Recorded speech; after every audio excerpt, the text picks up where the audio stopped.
We spend far too much time worried about what makes us different than the next person or better than the next person, and not enough time thinking about why we should respect the next person. We all have a story, an overarching theme that runs through our lives and makes us who we are. The problem is, we think that since each of our stories is different, there's not a lot of perceived value and shared struggle. But we have far more in common than we can imagine, and what motivates one person can certainly help us as well. The Third Lap podcast is about understanding, respecting, and appreciating the struggle that it takes to overcome immeasurable odds in order to reach your destiny. Join me as I interview and bond with some of the most inspiring and incredible people, diving into their why to get a full understanding of their being. Without each other, we have nothing. So let's go on this adventure together and take on the future with open minds and open hearts. Welcome to the Third Lap podcast.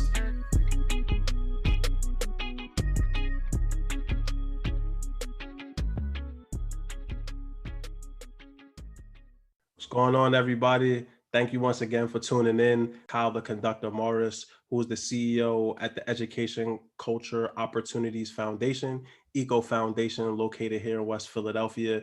Really excited about this interview today. Kyle, what's going on, man? How you feeling today? Hey, what's up, fam? I'm just happy to be here, man. That was a great intro. You know, said a lot, so I gotta live up to that. I appreciate it. Yeah, absolutely. And so, is there anything I missed? Anything else that you want to throw out there? I mentioned that you were the CEO of Eco Foundation, but anything else you want to toss to the people? You know what, man? I think that a part of that, the reason why I said live up to it is because, yes, I'm a CEO. Like, that's my title, my position. But the way I'm positioned is I'm a servant first. I'm a servant leader.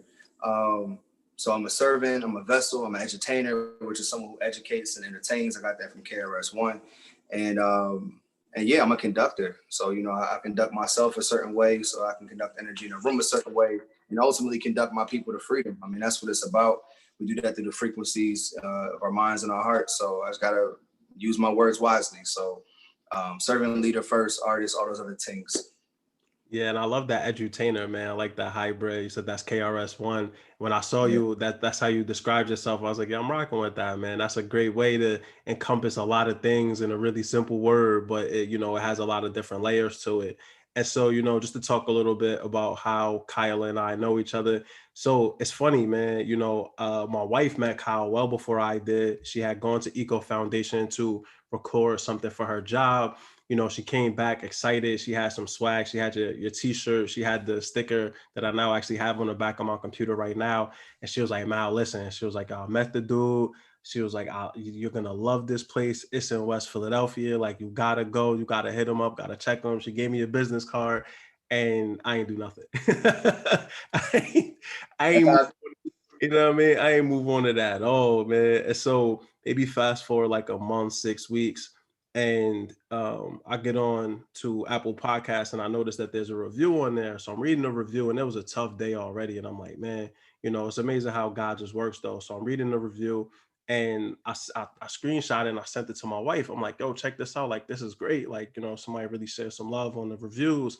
And so she comes like bursting out where her office is upstairs. And she was like, yo, that's the dude I was telling you to hook up with. Like, what's going on? So at that point, I was like, I bet, like, that's God really talking to me. So I picked up your business card. I called your the Eco Foundation. Somebody picked up. We talked. I think it might have been Selena, actually. We talked for a moment. She was like, he'll get back to you. You ended up hitting me when I was chilling with my dad. You and I chopped it up for a little bit. And we've been rocking ever since. And like I told you, I wanted a chance to come by and really see things in person. Had a chance to come out, I believe 2 Saturdays ago to volunteer and just hand out goods. And it was just everything that I thought it would be. I couldn't even imagine it, right? Because like when I actually had driven by Eco several times, I thought it was a hair salon, to be real with you. I thought it was definitely the place next door. This half is the hair salon, right? Like the other half is, so split. Yeah, that had me messed up. I'm like, wait a second, it's in the hair salon? Like, nah. And so I walk in, got a chance to meet some of the staff that you have there, some of the volunteers. But what I really loved was seeing the young kids at work, the young men that were in there working, bagging up the perishable goods and also the toiletries. Y'all set up the table in front. We were handing stuff out when the time started to dwindle down a little bit. We actually walked the neighborhood with the kids, handing stuff out to the folks in the neighborhood. And, like you and I had talked about, this is really what I was looking for, because this is what I used to do in New York. And coming to Philadelphia, I really struggle to find a place to continue to do this for a lot of different reasons. But, you know, Kyle, I got to tell you, man, what you're doing in West Philly and just the work that you do, period, is just incredible, you know, and I'm blessed to have now you in my life, man. And I feel like, you know, this is a relationship that's only going to continue to grow over time. Looking forward to serving again this Saturday. I'll be there. I was in Delaware last Saturday, but I'll be there this Saturday. Yeah, man, it was just a blessing. So anything you want to share in regards to like how we know each other? Yeah, for sure. I mean, like it's divine. It's really that simple. And black men, we gotta believe women. And you know, when I say women, I'm always talking about our women first. You know, it just goes without saying, it's a default. And yeah, but honestly, man, it's just divine. And I wanted to speak on you serving. Like a lot of people will say, "Oh, I want to come check y'all out," or "I want to come whatever." Like you showed up and you got your hands dirty, and you were doing the things that I couldn't. I was in class all day that day, so 8:30 to 4:30. I'm stuck at a computer, stuck at a, you know, an iPad or whatever. And you were able to go into the community, because when we have towards the end of the day, that last hour or two, we go visit our neighbors. We know certain houses we gotta hit because they got 6 kids, or she's older and she can't get around like that. But because you were there and other people were there, like other men were there, I felt safe letting my kids, or not my kids, but you know, our block's kids, our community's kids, go walk the streets with y'all. So I just really appreciate you stepping up and putting your time where you know your talk is, you know. So I appreciate that. Yeah, no, it was great, man. Shout outs to Daniel from KIPP. He's one of our teaching fellows. I actually ran into him randomly. We didn't even recognize each other. So he didn't see me with long hair. I've never seen him without his glasses. So it was a moment of like I know you, right? And so we had a chance to chop it up. So he walked with one group, I walked with the other group in the opposite direction. But real big shout outs to the kids that actually participated though, because they were really knocking on doors. They did the legwork. We were just out there to protect them, make sure that they was good, crossing the street safely, making sure nobody was acting up, right? That was the main thing. But the kids were really the ones putting the work in. And so, you know, again, man, I look forward to continuing to participate, continuing to really just make my presence known at ECO. And again, you know, I think that this is something that we'll continue to see flourish into the future. I'm glad that, you know, my wife, and like you said, listen to the women. I always listen to my wife. I play tough with her sometimes. Like, I ain't listening to her, man. But it sinks in and I listen because, you know, my wife is a blessing. She's one of the best things that ever happened to me. And so it wasn't that I didn't believe her as far as you were somebody to connect with, as much as just life got in the way. But it's funny how, like you said, it was divine. God reconnected us in a much more purposeful way anyway. So glad that we made that connection. And so, Kyle, you know, tell me where you from, man. This is the Rep Your Hood section. So what hood you repping? Hey man, I'm fresh out the gritty streets of Roxboro, which is not a gritty neighborhood at all. We had deer and like raccoons in my backyard and all that, but you know, it was tough. It was tough out there, man. I had to shovel snow, I had to rake leaves. You know, we had grass to take care of. You know, it really builds character. But I grew up in Roxboro section of Philly. That's Northwest, so it's like one of like if you're in Northwest Philly, it's like I'm probably 2 miles away from the city line before you enter into the county. Definitely white neighborhood. I remember when we first got busing in '98, and like black kids started to come to our elementary school. I went from being like maybe one of 2 black kids in the class, or maybe 3, to you know, it was a nice mix, really nice mix. So I grew up in Roxboro section, but I'm born and raised in Philly, never left. And even went to school all up and around Philly. So Cheney University for undergrad, Lincoln University for grad school, but I took classes in Center City, or University City rather, and then now I'm at Temple for my doctorate, which is also in Center City. So I'm just Philly through and through, man. So yeah, Philly stand up. 215 do or die. Yeah, that is. Shout outs Philly, man. And shout outs to HBCUs too. You know, like that's a beautiful thing. Glad that you had a chance to get that experience. Congratulations. Yeah, it was crazy, man. When you were saying on Saturday you were in class like all day. And I was marveling at that because I'm like, man, this dude is really putting this work in. Like he making sure that the community is served, but he also making sure to serve himself. And I think that a lot of times it's like when people are in that service mindset, like I am, a servant leadership, we forget that we also have to serve ourselves. We have to serve our purpose. And so I'm glad to see that you're also able to simultaneously like balance those things. I know it's not easy, but I also know it's because you have good talent at Eco and like you work with good people that are able to really have the autonomy to do the things that they need to without you always having to like micromanage what they do.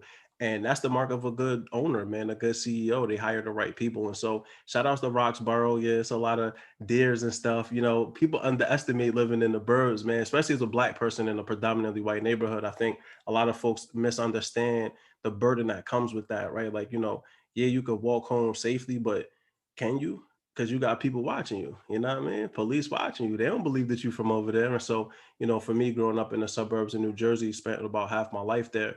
It was always something going on. So shout outs to Roxboro, shout outs to Philly for sure. This my city the same way as yours. I'm glad that I could finally get back here. And so, you know, you had a chance to rep your hood. We talked a little bit about how we know each other, Kyle. And so talk to me about how you began this pathway. We'll get to where you are right now and certainly talk about where you would like to take it. But how did all of this start? What even brought you to the point where you opened the eco and you realized that you really had this service and servant mindset? I think it started in Roxboro, man. Like I think it was being in like MG class and feeling like I was more privileged or special because I had to be in mentally gifted classes, and then leaving there, and then also like not liking class. The only class I liked was MG because I was challenged, right? Didn't like gym. I was never into sports. So then fast forward to I went to this school called Masterman, which is a magnet school. Like at the time, probably the best public school in the city. And I only liked it for social reasons. I didn't like it for academics. Like school was all right, but I didn't enjoy it. And then puberty hit, and I lost my mind, and I got kicked out. So getting a second chance at this charter school on K and Erie, where I went to school, predominantly Puerto Ricans, other side of the boulevard. Like I didn't know. I've probably seen like one girl, Ashley Torres, only Puerto Rican I knew. Rafael Rivera, only like two Puerto Ricans my whole life. So to go from that to being like one of, when we graduated from high school, like one of four Black men and the whole four Black boys at the time in the whole school, you know, it was just different. It was different. So, but it started there because I saw how strict that school was. I had to wear a clear book bag and wear a blazer and wear like a tie with buttons on my lapel, black socks and polished shoes and all of that. And it was a charter school, but they were just so strict. And I hated it. I really hated it. I got suspended my senior year for, I got suspended 1 year for like talking during a fire drill. I got suspended senior year for doing a little prank, kicked off the basketball team. When I finally got into sports, like it was nutty. And when I was suspended, I called my grandma, who has transcended, Cheryl Morris. I called her and I was suspended. I was mad. I saw this movie called Accepted. And the movie Accepted was about these kids who couldn't get into a college. So they all made up their own school, which was Hampton Institute of Technology, SHIT. And they, of course, made it all up. But at the end of it, they were able to prove that learning really took place, and they were able to keep the university alive and keep it open. I called my grandma excited, like, yo, school sucks. The school I'm at now, they started with 2 row homes and a dream back in 1980 something.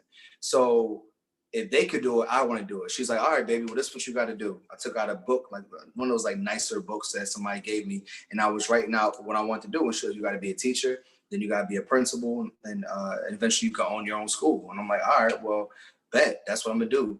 And I applied to some other school, Millersville actually, and which is a great education program. But in short, I ended up at Chain University on full scholarship, and I'm so thankful.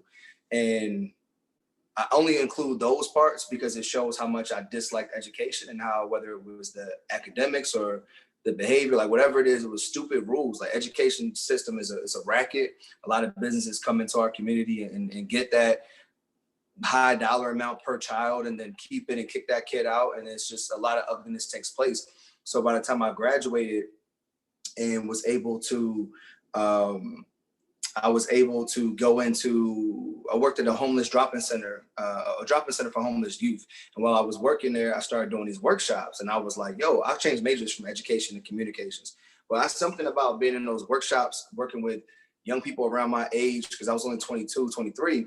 And it just made me feel like, yo, this is it. I learned about like safe spaces. I learned about self-care. I learned about the sanctuary model. Like I got youth mental health certified, like just certain things that, like seeing the person before the problem, right? And asking like, what happened to you versus why are you like this? You know, like making sure somebody's okay. And I started teaching, and I left that job, started teaching, and taught for a year. And then I was a dean. And then I stopped being a dean. I was a site coordinator, and I was on track to be what our school would have been a assistant principal or vice principal, if you will, because we gave out GEDs, but we also gave out diplomas. So it's something about working with the most vulnerable populations that I always appreciated. But I saw that our kids were graduating and not doing anything. They were graduating and at least not doing what they wanted to, or still getting shot, or doing the shootings. Like I had students who like killed their children or shot at block parties or like done some wild things, you know, or robbed people and all that. And I'm not saying that us as educators are the end all be all, but if we would have done our job better and educated our children more holistically, maybe they'd had better opportunities, or maybe they would have had the mental health support wraparound services that they needed at 21, 22, and you're a parent, or you're a 20-year-old freshman. Like, how do we get you where you need to be? So I quit my day job in 2016 and started a for-profit company. And we did the workshops in schools, and then we hit a barrier where we needed a nonprofit to get into public schools. Charter schools would take us, but public schools wouldn't. So we started the Eco Foundation in 2018. We never looked back, man. It just started as we were working schools during the day, do some after school programming. Shout out to brother Obasanko for the Lyrical Soldier, the current president of the Eco Foundation. He really helped me get into schools where we taught reading and math through hip hop and poetry. It was called University of Rap, and rap stood for Reading Activates Power. So we were able to do cool stuff like that. And eventually we started doing professional developments. Like once I got my master's, like they would actually let me do trainings. I'm like, I'm the same person I was before this degree, but whatever. So yeah, so that's really what we do. We make sure everybody's getting the same message, and we start working with their families. Summer 2018, we made sure families were also getting paint nights and experiences where they can bring in financial literacy or whatever it is the family wants. We don't go in there with assumptions. We go in there asking questions, and we come up with the curriculum that people need. Yeah, man. That was a lot. No, that was great, man. And, you know, I really want to be able to dig into kind of all of those different components, because a lot of what you mentioned is really important. So first, it's funny, actually, I went to Masterman in 5th grade. And so it's always funny to hear folks, yeah, man, I was in Masterman in 5th grade. And I actually ran into a dude that used to work for Uncommon Schools. We were actually at Masterman at the same time, which was crazy because I don't remember him at all, but he knew a bunch of my friends, and I know like we had a bunch of people in common. So Masterman had a lot of talented people in that school for sure, man. It's funny that that's crazy that just overlap there is random. Yeah. But what you said about like the social services and like the wraparounds is so important because, you know, I think that that's so overlooked in education. A lot of times we want to address just math and reading and just, you know, push them through, get them to college. But in reality, you can only really, and people talk about this a lot, you can only aspire to what you see, right? And so if you're not consistently seeing people that have reached those levels, like I work with some 8th graders in the Bronx who, once they graduated 8th grade, were like the highest educated people in their family. Mm-hmm. And so when our expectation for them was like, okay, you're going to college, sitting now thinking about, you know, a lot of those students that I work with, only a handful of them made it to college. Mm-hmm. You know, a bunch of them in the streets, a bunch of them kind of wandering back and forth, trying to figure out what they're trying to do. But we never really set those expectations for them. There were never really those places where, like you said, we assume the best. What happened to you, right? Like, can we talk about and address the trauma so that we can get to the bottom of that and then start educating the person holistically? You know, we want to just pile on top of it. You know, you got kids that lost brothers and sisters to gang violence, but we want you to come to school. Like, as soon as you walk through this threshold, you got to just forget all of that. And that's not realistic, right? Like, as adults, we came to school as teachers and teaching fellows and deans, carrying all of our stuff at home, right, in the work. But we expected the kids not to do the same. And so, you know, I'm glad that you had that epiphany so early and you were able to then turn that into trainings and for-profit and then eventually the nonprofit. It's also funny, like you said, with the master's degree, how you're the same person, but you get a piece of paper and now you got the credentials and people believe you, but you was doing that the whole time. You're listening to the Third Lap Podcast with Mal Davis. Yeah. Talk to me a little bit about just that, the rap program, right? And so you were using hip hop and lyrics to teach reading and math, and talk about that, because that's a really unique way to approach it, especially with the math part. I think, you know, it wouldn't be the first time that anyone's done that for like reading, because like the reading comprehension component, spoken word, like there's that clear overlap. But talk to me about like the math and the implementation there. Yeah, so brother Obasanko, who we call the Lyrical Soldier, he is somebody who he also hated math. Well, he also hated teaching. He always felt like if we had a Jay-Z come and teach math, and we would all sit down, listen, and pay attention. So he had to come up with a way that was creative. Whether we're doing royal relay races where we have 2 teams, 3 teams, and you have like multiple math problems on the board, and you have to help your team figure it out before they could pass the dry erase marker to the next one. Or we're playing this game called Dice Cube, where everyone has a foam die, and we go shake them up, shake them up, shake them up, shake them. And we throw them on shake them, and you have to add up all the primary colors multiplied by the secondary colors. Or we're doing which was a newer thing, the math that's in the bars. How can you count bars? Okay, and if a beat is 3 minutes and 48 seconds, how many bars can you fit in there? If a verse is typically 16 bars, how many verses can you put versus how many hooks? 8-bar hooks. So really just show them, and of course, the most important, which is the program that I created, that Oba has once again helped me out significantly, Bustlenomics, the business of hustling and economics. You have to show them tangible things, whether it's a wristband that we paid 11 cents for, and a 2-cent business card, and then a 1-cent plastic envelope. How much does one pack cost? Okay, how much do we sell it for? How much is our profit? What's our goal? If our goal is to go on have a pizza party, or go to Gravity or Sky Zone or something like that, then how many wristbands do each one of us need to sell? So it's really just taking real numbers and showing them that. And it's also being transparent and vulnerable with them. So this past summer, this cool dude in Philly named KP. Christopher KP Brown had an open mic called Breed Love, really dope dude, phenomenal man. And he allowed me to stay at his house when I would like subletting a room for a little while last school year or 2 school years ago. He told me what he does is he actually shows his bills and his paychecks. And when he's an artist too. So if he's commissioned to do a piece, or if he's hosting an event, he brings all those pay stubs and checks in, and then shows all his bills, and then tells the kids like, all right, how much money do I really have for lunch? Or how much money can I spend doing this? And his vulnerability, when he told me that when we were roommates, it was like, yo, I can't wait to turn this into a lesson. So this past summer, I'm like, look, this is how much money I have coming in here from this job, or from this pot of money, and then this is what my savings is doing. And then look at my savings is not growing, it just stays the same, but look at the money I have in the market. And then showing them, okay, yes, this is what I put in the stocks. And you see where I lost putting money in the stocks, but you see where I made. And it's up to you how you want to do that. But just showing them my spreadsheet and my daily log of how much I have at the close of business, it just showed them like a level of transparency that my parents never showed me. I didn't know how much money my mom made until we had to do fast food. And that was when I was like, you make all of that? How come you don't have any money? And And I didn't realize that 60,000 or 55,000 in 2008 wasn't a lot. The market just crashed, right? Like, and she just bought a house in 2007. So it's tough, man. But you got to be transparent with kids. You got to show them numbers that they care about. You got to be, whether you're doing like not a statistic where you're using like, okay, what are the stats on people in your age group? Are you going to be one of those, or you're not going to be one of those? You know, what are some more positive numbers? Okay, if the stat says only 7% of people make it, then what are you going to do to make sure you're going to be that 7%? You have to break down your school year into 180 days. That means you just got to be thorough, like 150 of those days. The other 30 you can slip up. You know, hopefully they don't, but just letting them be human, letting them make mistakes. That's what it's all about.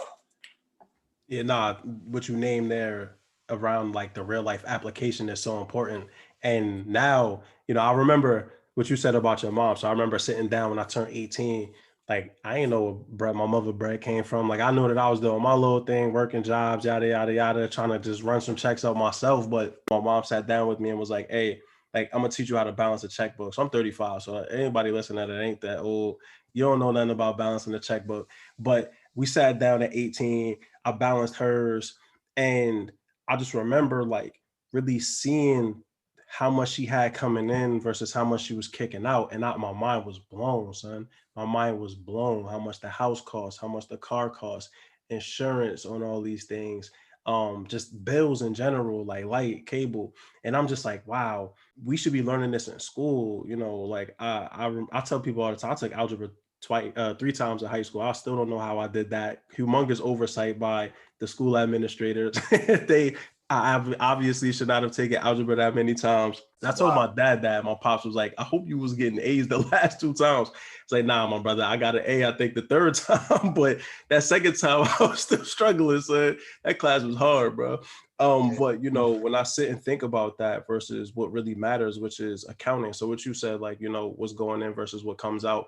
I learned that in business school, accounting. My accounting class changed my life because I realized that, you know, you have to balance these things out, that, you know, has to equate to zero. My wife, who's getting her MBA now, we were sitting down one day talking about her class, and she was really talking about her own struggles with finances and growing up, how like she didn't really have the same lens that we want to give our children, right? And so, you know, I love what I hear from you about making it real life applicable.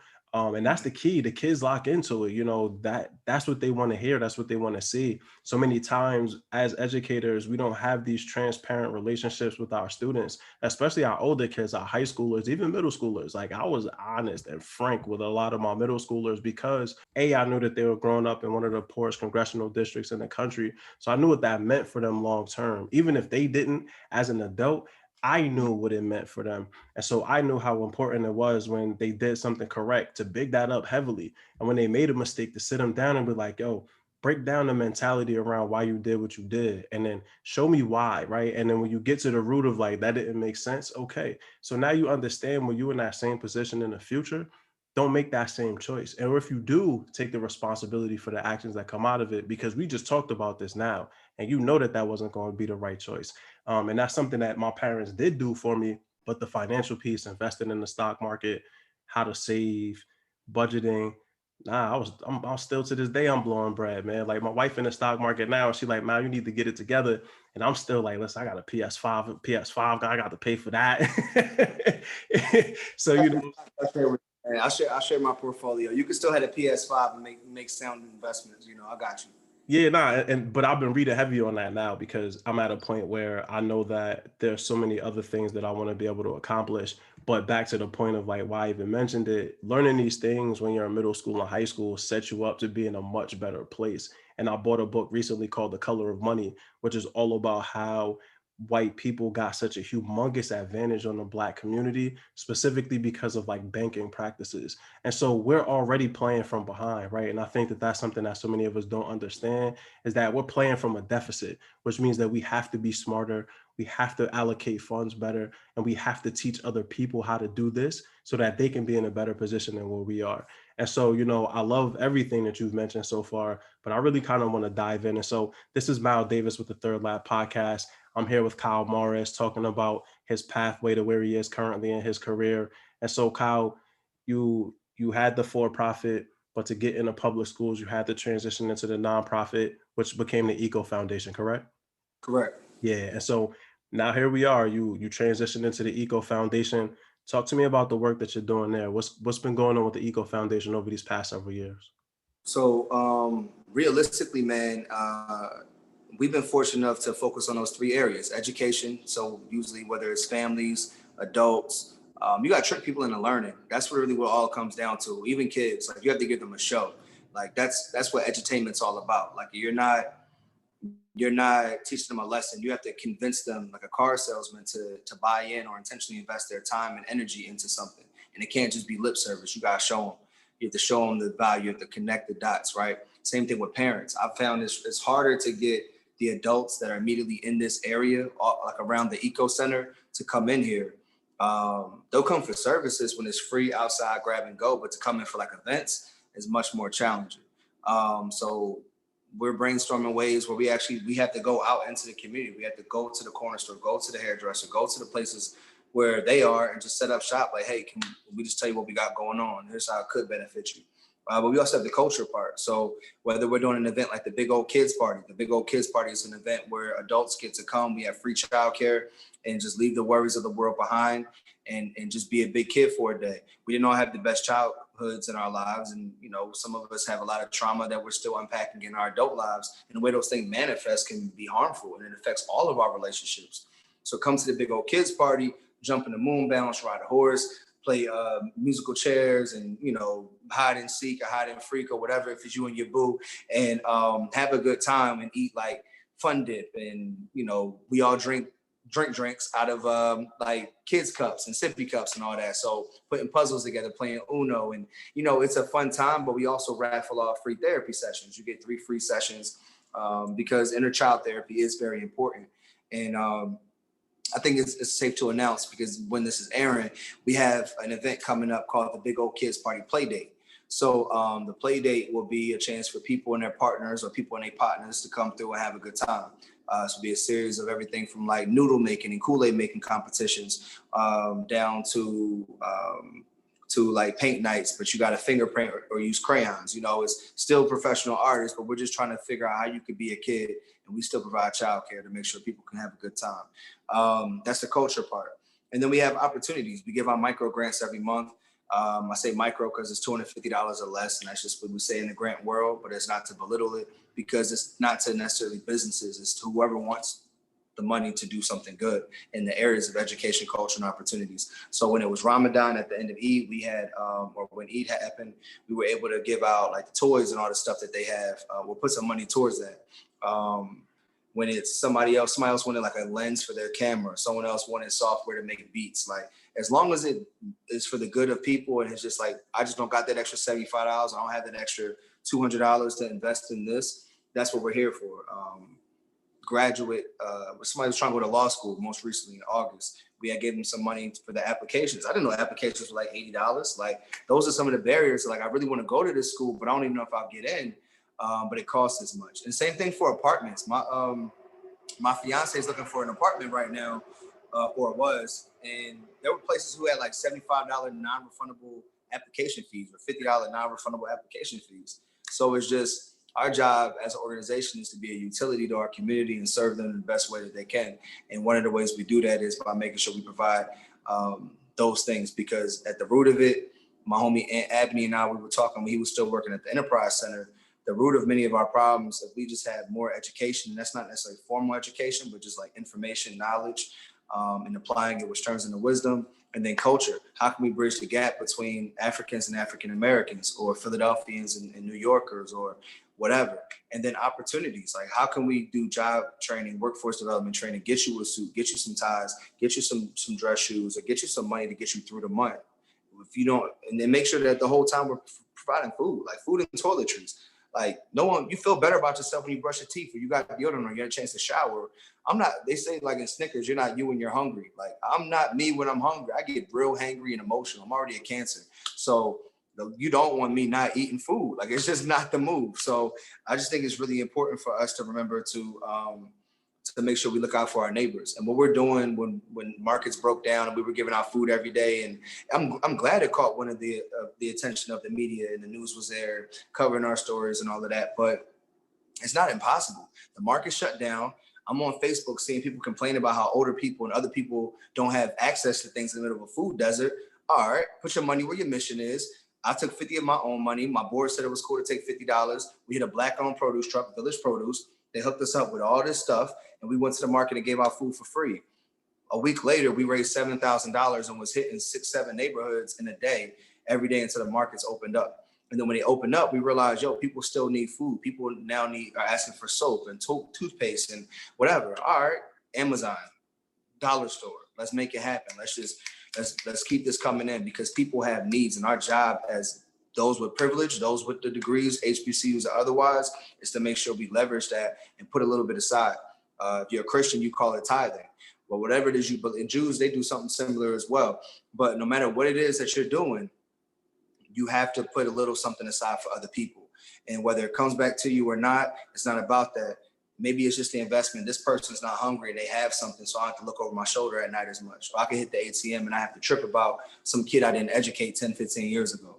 So, I mean, no matter why we're doing it, that's why we do what we do. We creatively educate and inspire people and make sure we put the work in to support anybody that falls through the cracks. And when people hear this episode, they will have no doubt why I had you on here, right? Because everything that you just said right now is really what the foundation of like the Panther Party was, right? When you're talking about the free breakfast in schools, and so many kids, white children included, access free breakfast and don't even comprehend where that came from. Like, that came from the Panther Party realizing that there was a need in the community, and they addressed that need. And I really love what you said around putting your money where your mouth is. And a lot of times people don't. Like, it's easy to talk and it's hard to walk that path. And, you know, I like that you and your colleagues have addressed it. And especially as privileged, educated Black people, like, we have to do more for folks that just have not been afforded the opportunities that we have. And I remember one day I was just talking about my life, and I've been through it. Like, you know, a lot of it was self-inflicted. I'll be 100%. I tell people that, you know, I made bad choices, but nonetheless, those bad choices put me in places where, you know, I don't want to ever see somebody be. And so I'm just talking about it one day with my wife, and my wife was like, yo, but like, your mom sent you to private schools. Like, you have privilege. Like, you need to really address that. And I was tight. Like, I was like, nah, privilege. Like, yo, come on, man. I'm oppressed out here in these streets. And then, you know, I had to really sit and think. And, you know, as always, I say my wife pushes my thinking in such a phenomenal way. But when I realized what she said was so true, it only furthered my mission to want to give back and serve in a different way. And everything that you mentioned were things that, like, you know, my cousin and I on Thanksgiving, we would spend like $100 and just walk around through New York City, just handing out food. And it was actually funny how many homeless people were not interested. That's a whole different story. I didn't think that that would be the case, but they was like, nah, we don't want your food, bro. And so it was actually harder to give out the food than we thought it would be. But, you know, again, everything that you said resonated with me, and I think will really resonate with a lot of the people that listen to this, because I tend to rock with a lot of mission aligned people, and folks that are trying to do their best to give back. But you mentioned everything that Eco's done, addressing the fact that, like, we live in food deserts, and food deserts are a real thing. I visited this school out in DC in the Southeast, and the students in the classroom were talking to some of the council people in that area specifically about food deserts, and listening to high schoolers talk about, like, not having stable access to real produce, real meat. You know, there was a whole story that there was a supermarket here in Philadelphia that it was in the hood. I think it was in the Southwest, and they were getting meat from the suburbs that was like old, that had reached this past due date, and like they were literally sending it down to Southwest to resell it because they just don't care, yo. And you know, these aren't the first times. You got Flint, Michigan. I'm pretty sure Flint still doesn't have clean drinking water at this point. Yeah, and so, you know, we deal with these things all the time. We know that they're real, but what are we doing about it to address it, right? Like, what are we doing to turn around and be the LeBrons that open schools, or a Diddy or a Jalen Rose, right? That really are trying to address the inequities and turn them around, or you and your partners, right? Like, turn it around and make it into something where we can educate the people. And so you talked about the work that you're currently doing, but this wouldn't be a Third Lap podcast episode if we didn't talk about the difficulties, right? We didn't talk about, like, what if you had to personally, philosophically, spiritually overcome and work through and just continue to work through to be able to go to where you envision this headed? Honestly, man, it's been the biggest challenge in doing all of this is getting over myself, getting over having to be in control. Like, when you create something, when you have a vision, you want to see it carried out the way you want to carry it out. But I realized I don't know everything. I can't teach everything. So I'm not teaching Muay Thai and Jiu-Jitsu. Brother Russ and Brother Eric are. I'm not teaching yoga. That's Youth Design Philly. I'm not teaching architecture. I'm not teaching sign language and social media. And I'm not a therapist. I'm definitely not touching the mental health stuff. I speak at it from my own perspective, but I have to realize I can't teach the health and nutrition classes and all the things that we do because I'm not that person. When we rode our bikes just now 2 miles away to Bartram's Gardens, I'm not telling them anything about those horses. Those not my horses. I don't remember the horses' names. You know, I know that's the mane, and that turns into bundles, and those the hooves, and they got shoes and stuff. That's what I know. You know, I stay in my lane. And I think that when I realized the importance of stepping away and letting people not even share the spotlight, but just better connect with kids. Like, people say that sometimes kids need to hear, not just kids, people need to hear things 1,000 times, and you may not always be the 1,000th voice. And recognizing that, I know that I need to step away because them sirens gonna still go off. And those kids are gonna hear that, and you don't know how they're being impacted by that. But when that happens, who's gonna be the person that they feel safe enough to connect with and be that caring adult that they can speak to, or whatever. So I think the biggest challenge I face is just recognizing, like, I'm not the savior. And I think a lot of people who come from privilege and come from backgrounds, and don't get it twisted, I shared a room with my grandma, and my mom and my sister shared a room together. And when I was older, I moved to the living room. But like we had roaches and all of that. We were in a nice neighborhood. Our house wasn't the best, but my mom was doing her best. But I still have a certain level of privilege. And because of that, I see what happened to my family, those around me who did not take advantage of certain opportunities or couldn't take advantage of certain opportunities. So I have the responsibility to do that. And I think when you take on that burden, it's almost like you're never doing enough. Like something I talked about with my therapist last Monday was I don't like to take rest. And I feel guilty about resting. I feel guilty about sitting down playing 2K. I feel guilty about watching a couple episodes of whatever I want to watch, Dragon Ball or like Boondocks or whatever on Netflix. Like, you know, it's I need time to, what he calls it is I can't look at it as rest, I have to look at it as recover.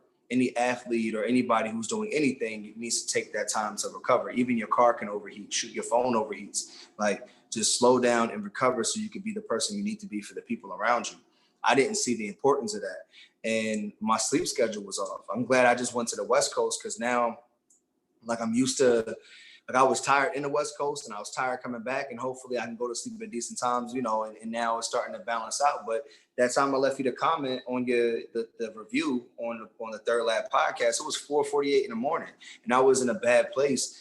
And I think that I don't take into consideration, like, I don't have to work this hard, but I do have to work this hard, because if I'm going to be able to retire in 5 years when I'm 35, or in 10 years, or at least leave the Eco Center, like leave the Eco Foundation in 5 years and stop working altogether so I could be a stay-at-home dad from 35 to 40, and then by 40, like just be done. I'm just a consultant, I'm just a teacher, teach what I want, whatever.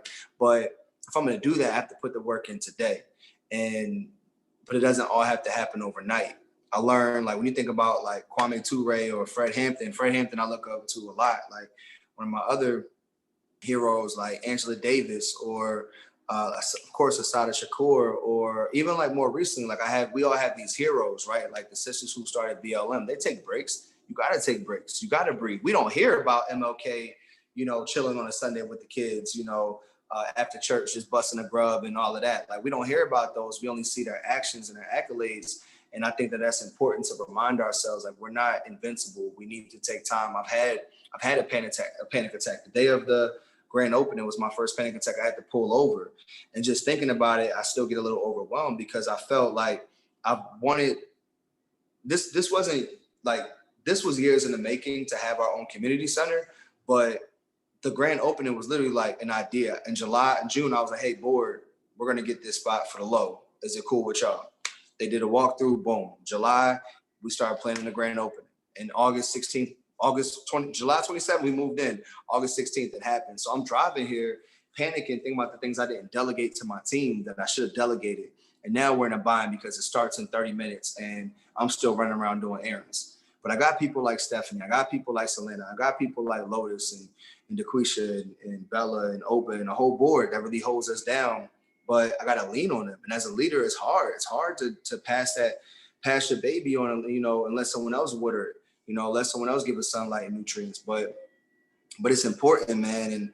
And something I think that, like, go hardness, I've always had. Like in senior year, I changed majors from education to communications. I took 42 credits that school year, 5 internships, and pledged my fraternity, all in my senior year while keeping my scholarship. But that's like what had to get done. Like it was do or die, you know? And the next year, I think I prepared me for something, because the next year I was shot 6 times, and my homie was shot once, and my other homie was shot twice in the arm and in the chest, and Stephen Kyrie Johnson didn't live, you know? And that survivor's guilt was tough. Like, why am I still on this earth and he's not? So like just working, I feel like I had to, because I'm still on this planet. And as long as I'm moving with a purpose and remember to take rest, or remember to recover, rather than it's all going to be all right. But, you know, those are my challenges. I can go on all day about that, brother. But God and the Creator has been moving with me, and the ancestors moving through me and using me as a vessel. So I've just been I've been fortunate to have the right people around me to keep me grounded. Man, you named a bunch of things here. And so, for a quick, I want to shout out Kwame Ture, like you said, Fred Hampton. So my dog's name is Freddie. She's named after Fred Hampton. If and when I do open my school, it's going to be named the Hampton Institute, named after Fred Hampton, who, my wife, again, I could have a whole episode about all the things my wife that introduced me to. But she came by my crib maybe like 12 years ago when we were still living in South Orange, New Jersey. And she was like, yo, like, I want to show you this documentary. And it was The Murder of Fred Hampton. And that documentary changed my life. It's on YouTube. I done watched it now twice. I can't watch it but so many times because it also infuriates me that the Chicago Police Department assassinated that man, and like purposefully with the help of the ADA got away with it. And so, it really was tough to watch. But also when you see Fred Hampton is 22 years old, and there's one part of the documentary that stood out to me. He was sitting down with this 2 or 3 dudes who had come because they had like a proposal. They wanted to like get some money from the Panther Party in Chicago. And so he was like, he broke it down. He was like, so what's it doing for the people? They didn't really have an answer. He was like, okay, so if we give you this money, then like, why should we give it to you versus somebody else? They didn't have an answer. And so just sitting there and watching somebody so young and so sharp, where he had to be assassinated because they knew if he wasn't, that he was going to unify Chicago in a way that it hadn't been before. And then when you look at like nowadays, people want to talk about Chicago as the epicenter of violence and gun violence and gang violence, and everybody that, people that are lots of Trump supporters point to Chicago as the reason why Black people can't ever get it together. And I've had several conversations with people where I point them to Fred Hampton's assassination. I'm like, you don't understand that like this was purposeful. COINTELPRO was purposeful. They decentralized the Panther Party and literally killed or incarcerated the vast majority of the people that participated in it under the guise of the rise of the Black Messiah, because they knew if we organized and continued to organize, things were going to change, right? Like they burned Black Wall Street in Tulsa to the ground for hate reasons, right? Because they knew and understood in a way that sometimes as Black people, we don't, that our unity is so powerful. When we look at ancient Egypt and Kemet and all of these different places, when we take time to sit down and realize all of the great things that they provided that were stolen by Greece and Rome and are now, allocated to Western philosophers who really just plagiarized all of the things that they learned going through the Egyptian mystery system. Like in ourselves, we have so much power. And through understanding that we have to take breaks, we have to rest, right? Recover. I like what you said about recovery. Even the best athletes have to recover. Now they're using like chambers to lay in. We can't necessarily afford that, right? But like, Oh, the time chamber, yeah. yeah, exactly. Them hyperbolics, like, nah, but I wish I did feel guilty playing 2K. Since I started the podcast, I play so much less 2K, but like 2K have become my mental health, right? Because I had to find a way to channel so much of my anger and frustration into something. And it ended up being 2K. Now it's this podcast and several other things that I'm working on. But we have to take that time. And my therapist told me something that I share with people constantly, which was, she's a couples therapist actually, and her name is Shadeen. And so Shadeen was like, joy is the most revolutionary thing you can do because white people never intended us to be joyful, right? White supremacy was not like its underlying like process and philosophy is that we don't receive and feel joy. And so taking time to be joyful is the most revolutionary act you can participate in. And after that, I was like, wow. Well, first of all, then you understand why we paying her the money we pay her, because she's worth it. But also like that put me in a different place because I'm like, you, bro, like I can't stop, right? Like I can't stop. Like I have to give everything that I have, and I have to figure out how to bring the game to the people. And that's how this podcast started. Because I'm like, man, how do I bring more of the game to the people? How do these conversations not get stuck between me and some really awesome person, or me and a cipher of really awesome people? How do we turn this around so that people can sit and on a train or in their car or just jogging, learn something new and push themselves in a different way? And so, my sleep cycle was off, and like I had a stress patch in my hair, and I had gray hairs popping up all over the place, PTSD and anxiety, and I got diagnosed with depression at 14. And so I say all of that because one of the main things, so the Third Lap podcast really started to talk about the difficulties that people face. It evolved into a mental health podcast in a lot of ways too, a Black mental health podcast, because to this point, everyone that I've talked to is either Black or Latinx. And so everyone has talked about how they've had to find ways to prioritize their joy, their mental health, and then ultimately their finances to get to where they want to go. And so, you mentioned all of those things, but you also mentioned survivor's guilt, which is something that I think a lot of people go through that have been through traumatic events. I have it myself to a certain extent. You're listening to the Third Lap Podcast with Mal Davis. You mentioned that you were shot 6 times. And so you don't have to necessarily tell a story as much as like talk to us about how you use that as a means to continue to like fuel your passion and motivation. I think that one, before I forget, please share your counselor's info with me, because your therapist, because me and my lady just got engaged, and that's part of our engagement process, right? But it wasn't a part of my life at the time, right? So I can't talk about how it's benefited me or how it helped me in a healthy way without saying I didn't go to therapy till 2017. I was shot New Year's Eve, or technically New Year's Day, 2013. So for 4 years, I was self-medicating, and I was in an unhealthy space. And I hurt a lot of people. I bled over a lot of people that didn't cut me. And there were a lot of women who were the collateral damage to my healing, which was not right. But that being said, 2017, shout out to my fiance, DeQuisha Jones, for now. She told me, I'm not your therapist. I'm not your therapist, and it's not fair to me or any other friend to lean on me in that way. You have to go talk to a professional. And I think that's why I was able to start to see the things I was going through, because that experience was traumatic, and I still have nightmares sometimes. But that guilt, I just want to focus on the guilt real quick. Like, I think we can have survivor's guilt. We just make it out the hood. We make it out of any type of situation. There's already a guilt in that, right? But I died on the hospital table briefly, and it was what they call a cold blue, when your heart stops. And I don't remember being dead. I was asleep for a while, for real.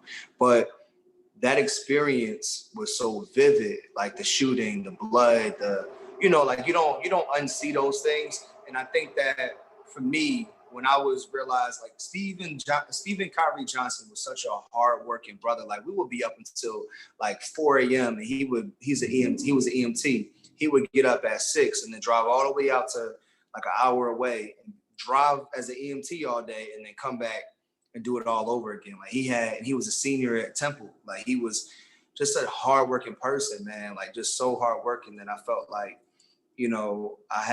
I have to work just as hard. I have to do this for Steve. And after a while, it wasn't about Steve. It was about me. It was just like, yo, I'm still on this planet. Like, it's clear that I'm here for a real reason, because he got hit like I got hit, but he ain't even breathing. Like, you know what I mean? Like, that's just, I mean, right now 50 on some other stuff, but that was some real stuff he said then, So it's just added to my work ethic, and it's motivated me, man. Like, and I think that because of that, I had to be handled with care. I think that enough educators aren't being treated as fairly as they should be. And oftentimes people who are in any of the services, like if you're dealing with helping and healing people or educating them, we are not being handled that way. So when I worked at a drop-in center for homeless youth, we said it was a safe space, but it was a safe space for them, not for us. We talk about they need self-care, they need this, they need that, but where's ours at? Like, we say that we want the students to be holistically educated or pay attention to their learning styles, but you're not even managing me based on my learning style. Why do I have to get this email, sit through this staff meeting, and that's not my style? Like, I'm not going to receive it that way. Send me a voice memo. I'll get it all. Like, make a podcast. Like, I'll get every drop. You know what I mean? Like, but I think that's where it comes in. Anytime I see an injustice, anytime I see, sometimes it's not my fight, and it's learning what your fight is, because you only got so much water to pour out the little fires, right? And if you're busy putting out fires that someone else could put out, or someone has a whole lot more water to give, then you're wasting your resources. And that same water, other than just putting out fires, is about planting seeds and like nourishing those seeds. So you have to remember to have enough for that. And at the in between and at the end of the day, you still got to be able to drink some water to stay alive. Like, get rest, drink water, and talk to loved ones and experience joy. Like, prioritize joy. That should be like a shirt. Y'all should come up with some merch.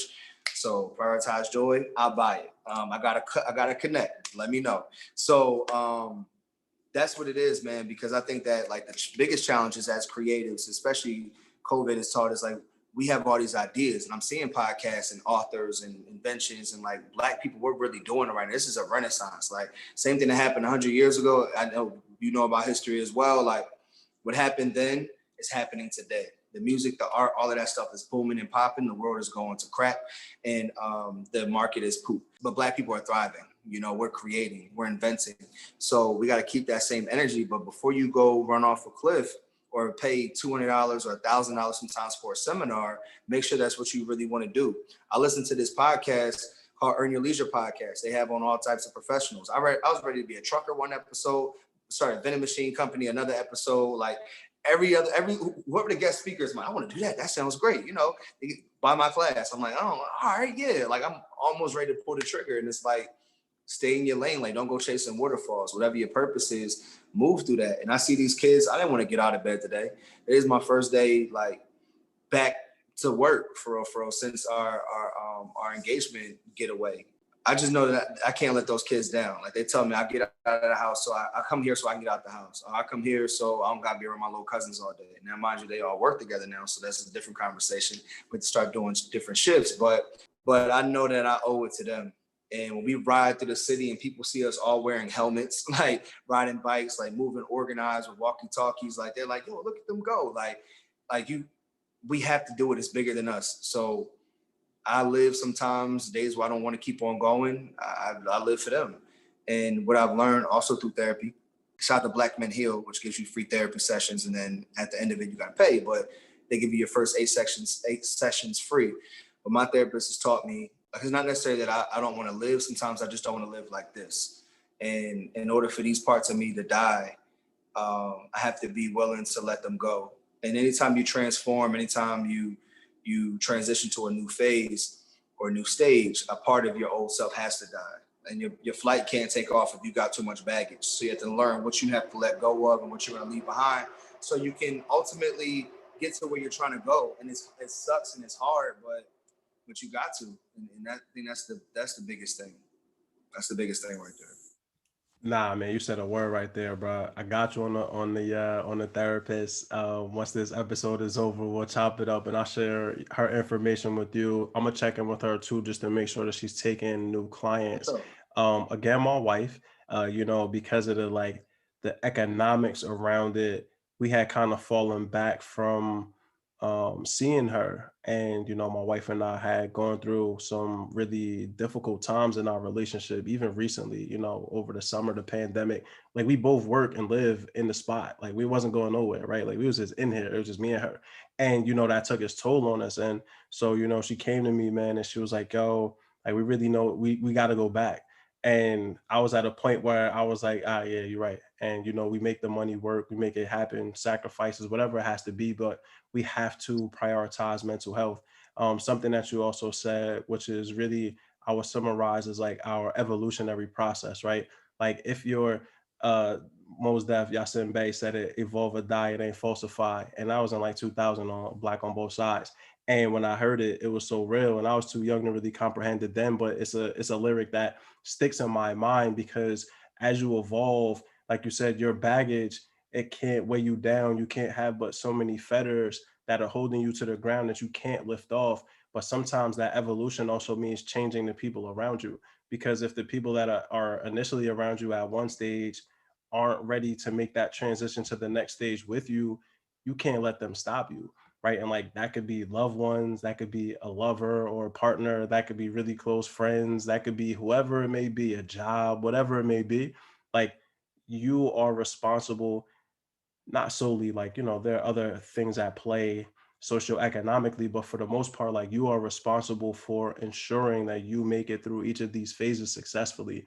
And when it's time to, and so I've been going through sobriety for the past like 8 months. I haven't really been messing around with marijuana as much as I used to. And my dad, who will be on a later episode, one thing that he told me when I had relapsed, he was like, once you're over it, you can never go back to it again. Right. And when he hit me with that, I was like, damn, like, true. And it's so real though. And I think that also, it can apply to every single thing that we do. It applies to our lives. It applies to our loved ones. It applies to our careers. Like, once you're at a place where you're done with it, you're done with it. Now, whether or not you choose to keep pushing forward, you're still done and you'll still cycle back to that same moment of like, yo, I'm over it. And so that evolution is so important. It's something I talk to people a lot about, and I need to do a better job myself of, but it's easy to tell other people and it's hard to do it yourself sometimes. But also that, like we talked about accounting earlier, but doing like an inventory of where you are currently in your life. I tell people every 3 to 6 months, you should take a moment of self-reflection and reassess who you are and where you are. Because a lot of us are working from who we were 10 years ago. And if you still, or 5 or a year ago, right? Like if you think about yourself, Kyle, a year ago, you aren't that same person in so many different ways, right? And so if you're still working from that same thought process of Kyle from a year ago, you can't get to the point where you're successfully going to be a husband, a father, push forward through all of these different endeavors that you find yourself a part of. And so all of those things that you mentioned around evolution were really important. But one thing that I do want to, what was your boy's name again that passed away? Stephen Kyrie Johnson. Stephen Kyrie Johnson. Yo, let's take a moment of silence for Stephen Kyrie Johnson, man. May he rest in peace.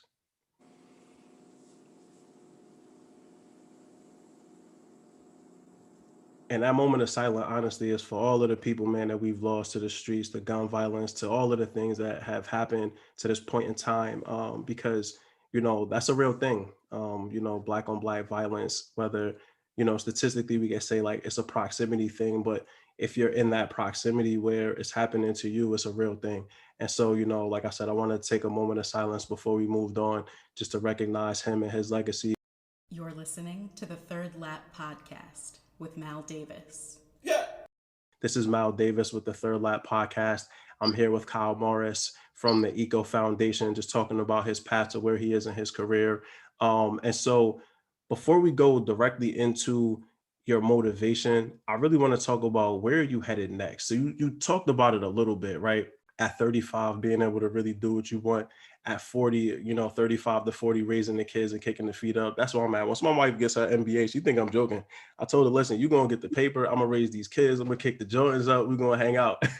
She hate when I say it. She don't think I'm serious, baby. When you hear this episode, I'm dead serious. But, where were you headed next? What's next for you? Where I'm heading next is towards purpose, I hope, towards peace. And realistically, I have a year and a half. Yeah, I'm done school May 2022. I'll be done my doctorate degree. And at that point, I'll spend the next 3 years. I mean, honestly, I'm continuing to delegate, build systems so I don't have to be in the center. Like it's running itself now. And I don't know what's going to happen with COVID or not, but I do know that there's still going to be gaps in our schools, and we'll always need to have places like the Eco Center that educate our children creatively and work with their parents. 2 years from now, that fall of 2022, we'll be opening up the second Eco Center in North Philly. That's our goal.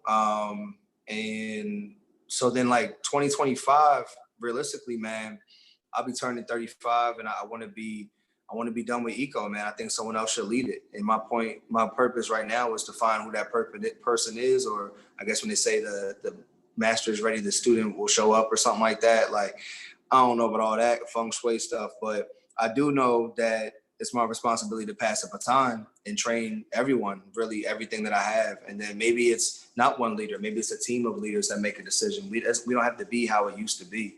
We just have to get our organization towards like where we have to continuously work on that. So that's what I'll be doing, man.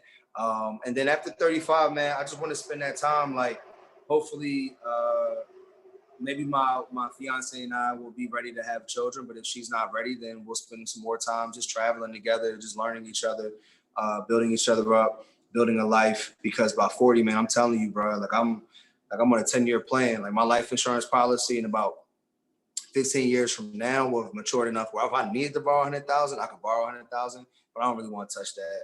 And hopefully I don't have to. So that's it, man. I'm just going to be living in purpose and living in peace, man. And the rest, I don't know. Because if you asked me what I was going to be doing a year ago, I wouldn't be leading a community center. Wouldn't have been nothing about COVID.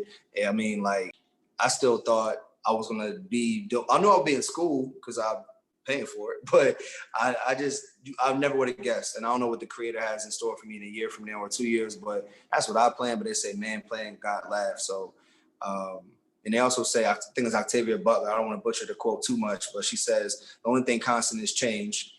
Everything that changes you. God has changed, and that's just something to just sit with and appreciate. So it'll be some change. I know that much. Yeah, it's always changed, right? And I love that. My mother used to always tell me that the old Yiddish proverb, we make plans and God laughs. Because it took me a really long time to get to where I am and at 35. So when I was 18, I told one of my ex-girlfriends, I was like, at 30, I'm gonna be a millionaire. And she laughed at me and I was like, I'm dead serious. And at the time I was rapping, I thought that that was going to be the key to my success. And then I ended up falling away from that and getting into education, but never lost that spirit. Like, I'm 5 years away, but I'm like, yo, in 5 years, like I could legitimately still be a millionaire, right? Like I'm sharper now than I ever have been in my entire life. When we're wandering lost, it's tough. And that's what the alchemist is all about. Is like, when, we have what we need already. We could search the whole world, but it'll bring us right back to zero, right where we are currently, right? Because it's in us innately. And so, I'm sure that wherever you end up, you'll be exactly where you're supposed to be.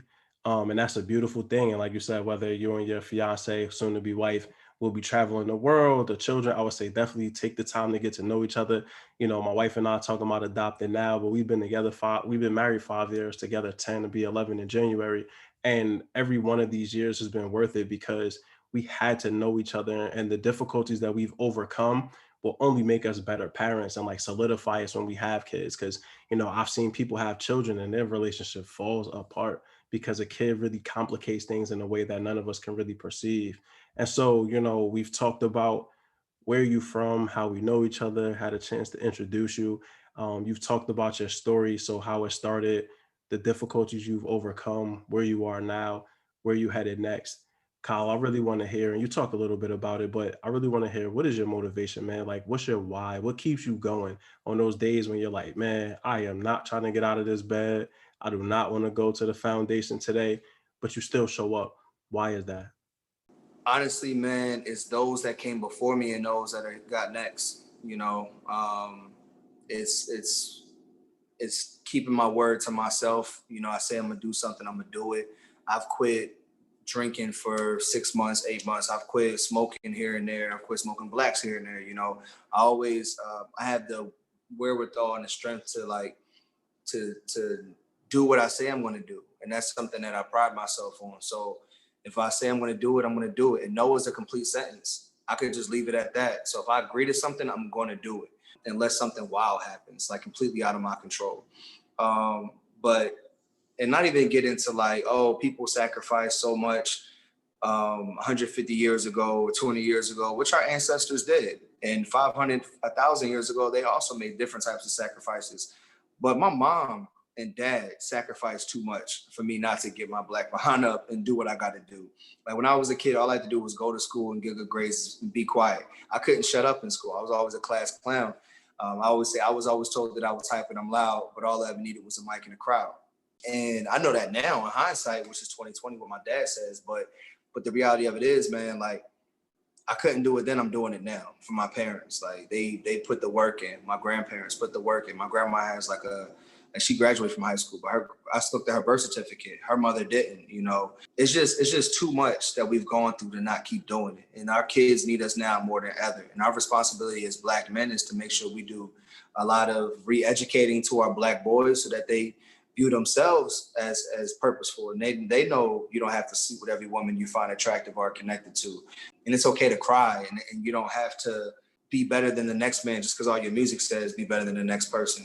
That's just what we got to do as Black men, and also like love on our Black women and Black girls, and just show them that it's okay. You'll never hear my kids at the Eco Center, or our kids rather, like not speak out of love, because when they do, as soon as they do, I make them say a poem, like just same things my fraternity taught me. Oh, really? Oh, excuses, or what's words, the power of words, the power to help, the power to hurt. So when I use the power of words, I'll only use loving and powerful words. Like I wrote that poem because I heard my kids just saying any old thing to each other. That's how Keep Your Crown Up started. Like it started because like you need that positive reminder to stay positive, and you got this. So what gets me going, I have Keep Your Crown Up tatted on me, but I also have this Adinkra symbol, which translates to he who wants to be king must first serve. So I have to remember, I have to keep on serving. Right above that, my fraternity like tattoo was on me, my chapter letters, a paddle, and a wolf for Cheney University. Like, I got to do it for Cheney, the first HBCU. I got to do it for Alpha Phi Alpha Fraternity Incorporated, the first intercollegiate Black fraternity. So it's like, these are the things that I have on me as reminders. And that's what gets me going, because I know the kind of life I want to live. And if I'm going to get there, everyone I admire and respect, whether it's like Issa Rae or Tiffany Haddish, like, these sisters really put in a lot of work to get where they are. And then greats that I forget about sometimes, like LL Cool J. He ain't come from just, he's done it. Nick Cannon, I look up to Nick Cannon so much. Like, these people, it wasn't just handed to them. They had to really, really grind. And Keenen Ivory Wayans is somebody I look up to a lot as well. He's put so many people on. So humble. He doesn't need the spotlight. And that's the kind of leader I'm going to be as a conductor. Yeah, man. Shout outs to Nick Cannon for real, because he grinds, yo. Like, Nick Cannon is out here making paper, dude. And so many people sleeping on the amount of money that Nick Cannon has made. And like, he really did it, like you said, out the dirt, man. Like, he really grinded. I was actually listening to Conway the Machine today, his one of his mixtapes. And so he had Ice-T on there, and Ice-T was talking about how he's just a hustler. He was like, I'm not an actor. He was like, I'm not a rapper. He was like, I'm a street dude. And so he gave this anecdote, the story about how he had gone to a label, shopping his album, and the dude was like, yo, let me hear a verse. And he was like, nah. He was like, you either gonna buy it as it is or let me walk. And he was like, if I sold grenades to you in the alley, like, I can't let you test the grenades. Like, if you test it, like, that can't happen. And he was like, even if you do test one of them, like, that could be the only one that works. And so you're either going to take it or walk. And, the dude, he was like, Ice-T was like, the guy says to him, did you go to business school? He was like, nah, I used to sell grenades in the alley. And so, but when I'm listening to it, like, again, God is always on time, because, I'm sitting here thinking about what's next for me in a lot of ways. And I hear Ice-T talking about that. And the reminder is that you always got to hustle. You always got to be working. You always got to be moving and pushing towards something, even if it's incremental steps. Like, we can't always take giant leaps. The giant leaps that you see are really broken down into a bunch of incremental steps. A lot of times I play football. So when you're looking at that 10 yards for a first down, well, nowadays, kind of with Patrick Mahomes and dudes like that, they throwing for 10, 20 yards a pop. But a lot of times it's a 3-yard run, a 2-yard run, a 5-yard pass, first down, right? Like, it's the incremental steps that walk you. The Patriots with Tom Brady when he was the GOAT, there, like, they used to kill you with short passes and short plays, but long drives that get them into the end zone. And so, we see the touchdown celebrations, but we don't really think about the 80-yard, 10-play drive that got them there, right? And so, when you're thinking about, okay, I need to take these steps, I got to keep working. I want folks to really think about, like you said, who are your mentors? Who are the people you look up to? And a lot of times they're the people closest to you. Like you said, I do this for my family. I do this for my mother and my father. I really do this for my younger cousins, because I wasn't always a good role model, but they always looked up to me. And it really bothered me, because I was doing a lot of knucklehead stuff. And in the midst of, like, my foolishness, I saw that, like, they was looking at me. And, I realized one day, like, yo, I got to tighten up. And when I finally did, thankfully, I was able to set a better example. And now where I am, like, I'm proud of the fact that they do look at me as a leader of my family. But I had a lot of guilt around the fact that I knew better, but wasn't doing better. And so for folks that, where you are right now, you could be somewhere completely different in the future. You could be somewhere completely different in a week. Set a goal, set a target, set the incremental steps. A lot of that backwards planning, I believe in it wholeheartedly. Set a goal, set the steps moving backwards, knock them joints out, man, and get to it, yo. And so, Kyle, everything again that you said today, it's a blessing to have made this connection with you. I'm so excited about the fact that, like, we'll continue to be brothers in arms in this work. I'm really excited about, being able to continue to participate with ECO and really, lend some of what I know and can do as far as, like, workforce development and training stuff. We talked a little bit about it, and we'll find time to talk more in depth. But I'm really excited to just continue to partner with you and have found a person that is so passionate about this work. I can't wait till the episode drops, because, like, I think that people will get a chance to see you. People close to you will probably get a chance to see you in a way that they may not currently see you. And I really hope that you get all the accolades that you deserve. But I love the fact that, like you said, you're trying to lead from the back. You're trying to enable the people around you through delegation to be able to run this foundation on their own to the point where you can step away and go do something else. And any great leader, that's what they're doing, is setting their people up to lead, right? At some point, like, somebody else has to step across the threshold and into the light. And so, we're deep into this podcast. We're getting towards the end. You're listening to the Third Lap Podcast with Mal Davis. Yeah. So this is the part of the podcast where I really just like to get some motivational thoughts. So say people only listen to 2 to 3 minutes of this whole podcast. They just happen to jump in at this point in time for whatever reason on their commute. And so, Kyle, what are your motivational thoughts for the people? Well, it's December, so don't eat yellow snow. That's the first thing I want to say. It's not lemonade. My cousin told me that. But in all seriousness, man, I think it's just remember to be intentional. Be intentional in everything you do. Like, really ask yourself why. Ask those hard questions, and see if something aligns with where you're going. Like, if it doesn't fit the brand, like with Fred Hampton, I gotta watch that documentary. Like, if it's not for the good of the people, if it's not for the good of whatever your mission is, then don't do it, because there's too many distractions. And I know you're going to ask about books later, but this isn't my book. I recently read a book called The Third Lap.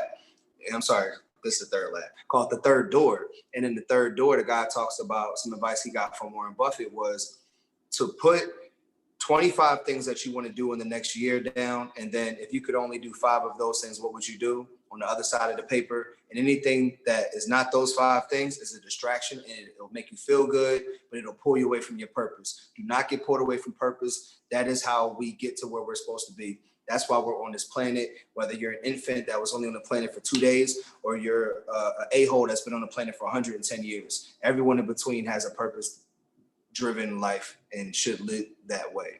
So keep your crown up, trust the process, protect your light. It's going to be all right. You got this. That's what I would say. Keep your crown up, man. 100% that. And so episode 5, I got a chance to talk to the homie Marquise, and he talked about turning 26. I believe he's 26, 25 or 26, but his birthday this year is all about intentionality. And I loved it, right? And like when I turned 35, like I was like, I'm gonna just steal that, man. I'm gonna do that. Because intentionality is 100% the right wave. And if you aren't being intentional about the things that you're doing, I love what you just said too. I'm actually about to go and do that now, because I know a couple of the things that I need to knock out, and I've been working towards them, but I'm really terrible with checklists. And as a professional, one of my former supervisors, Kevin Bryant, shout outs to Kev, he gave me a book called The Checklist Manifesto, and I read it. Yeah, it's a good. Yo, well, first of all, I was really nervous about the fact that doctors had so many things that they had to cover and they were skipping, and I was like, whoo. It's like I've been blessed, man, with some of these pilots too. They were skipping that pilots. Yo, yeah, it was kind of scary. But on the same note, like the whole purpose of the book was to be more intentional, like make those checklists, knock stuff off. As a professional, I don't do nearly as good a job. I do that for my work, but not for my life, right? And so like I'm being more intentional about transitioning the things that have helped me get to where I am in my career to then help me become a better person. Because I know that they've worked for me on one end. Why can't it work on this side too? And so, I love everything that you've said so far today. This episode was everything that I imagined it would be, plus 1,000 times more, because you just dropped jewels from the start to the finish. And so, I love those motivational thoughts for the people. I am going to send you the name of the relationship therapist. I'm going to send you a link to the Fred Hampton documentary, because definitely watch that. Because that one, man, was clutch. And, my wife she showed me when I was like 24, I think. And I was still too young to kind of really comprehend what would be next for me. But so many parts of that documentary have laid the foundation of where I am today. And also why our dog's name is Freddie. And our next one will be named Hampton. Shout outs to the OG, man. And so what are you reading? So you mentioned the books. What are you reading right now, Kyle? I'm finishing. I got like 2 hours left on Smart Cuts, and I don't know why I'm listening to Smart Cuts. I think someone referred it, and I ended up there. I really, really, really love The Third Door. It was a great John, just about there's always another way in, and sometimes by any means necessary. You mentioned the Checklist Manifesto. A book that started me on, I never read a book before. Like, I've never read a physical book other than like Dr. Seuss. I only listen to books, and that started in 2019. I was doing this 10-week pledge, and the first book was Atomic Habits. Atomic Habits is a great starter that just helped me do things, because Atomic Habits is all about, it's about those incremental, tiny things that you do that help you get to where you're going. Whether it's habit stacking, like, okay, I want to start reading before I go to sleep. I'm going to leave a pillow on my bed after I make it. Or I want to start hitting the gym. So if I always take my shoes off in the couch right before, when I first come in and sit down, my gym bag with my sneakers and bottle of water is already right there. So habit stacking and whatever else, Atomic Habits is a good genre. So I'll say Smart Cuts, Third Door, and Atomic Habits. Those are all great books. And I'll send you a screenshot of like other stuff just for you personally that I enjoy. Yeah, nah, send that to me, man, because I'm always trying to read. Through this pandemic, I've bought 20 books and I've chipped away at some of them. The Intelligent Investor is one that I'm really rocking with right now. It's like that joint is like 1,000 pages. So I'm working through it and then, taking that and then making it more. I'm old school. So like I need to highlight. I can't listen to the Jones. Like me and my dad was talking about this before with Audible. And I'm just like, I can't, I could read it on my phone. It's okay. But personally, like I like to be able to have like the physical copy. Don't have to be hard copy, soft copy, whatever it is. But I like to highlight. I'm a dog ear to marks, and I like to be able to hand it off to the homies.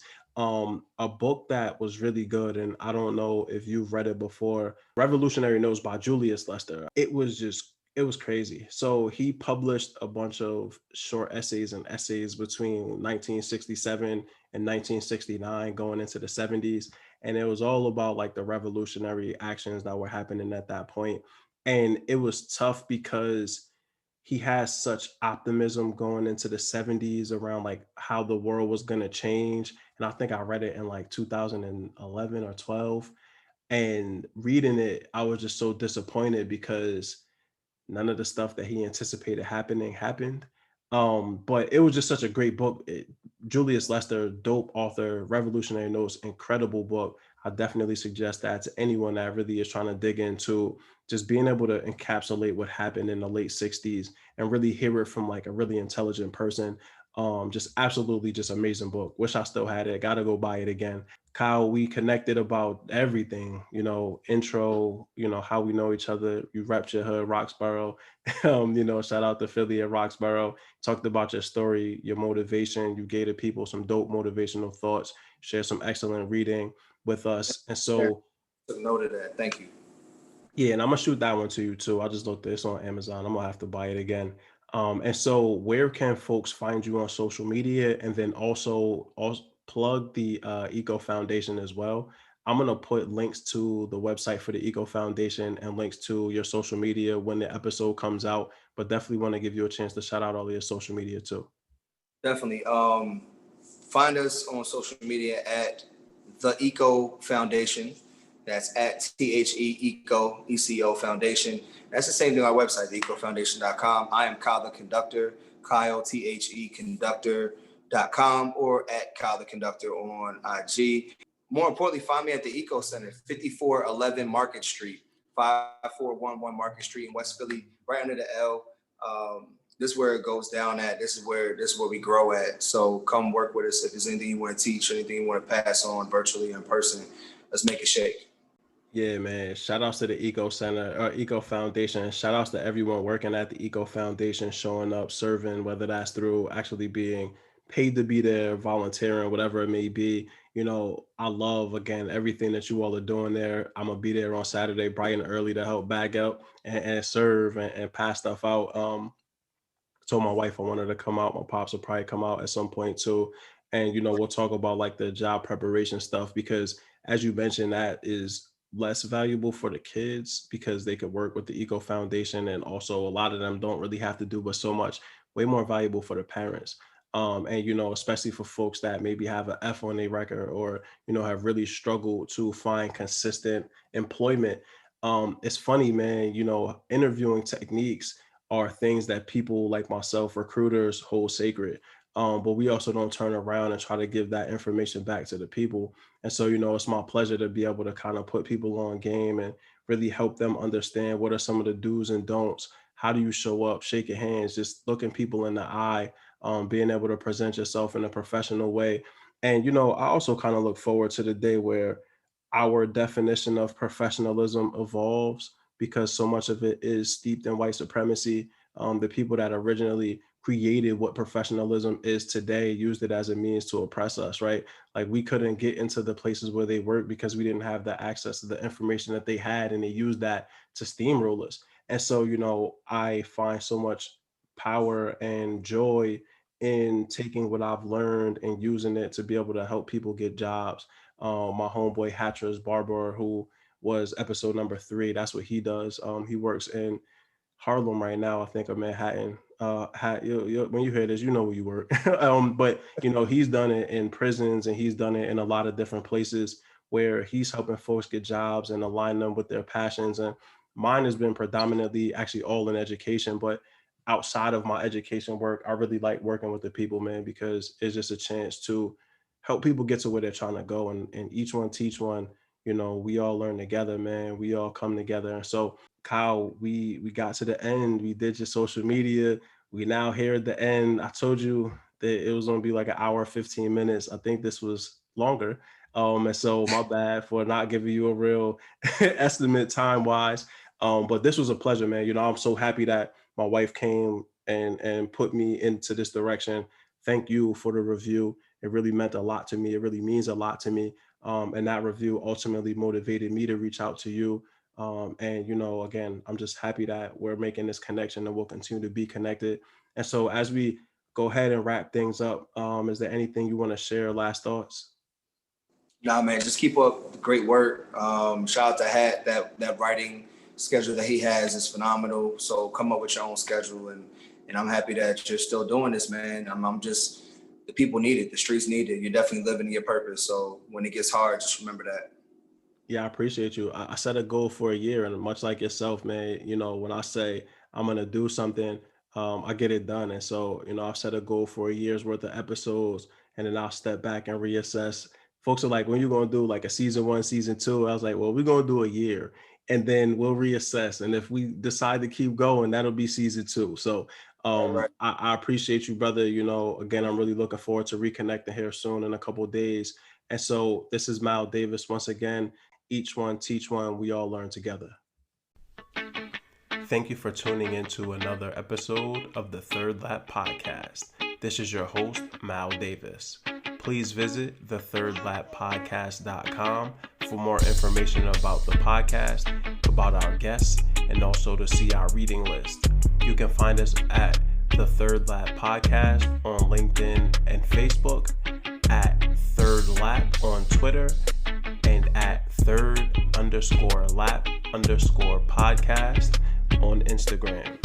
If you know anyone that would be great to be featured on this show, please reach out to our host, Mal Davis. He's always looking for interesting people to learn more about them and to talk about their pathway.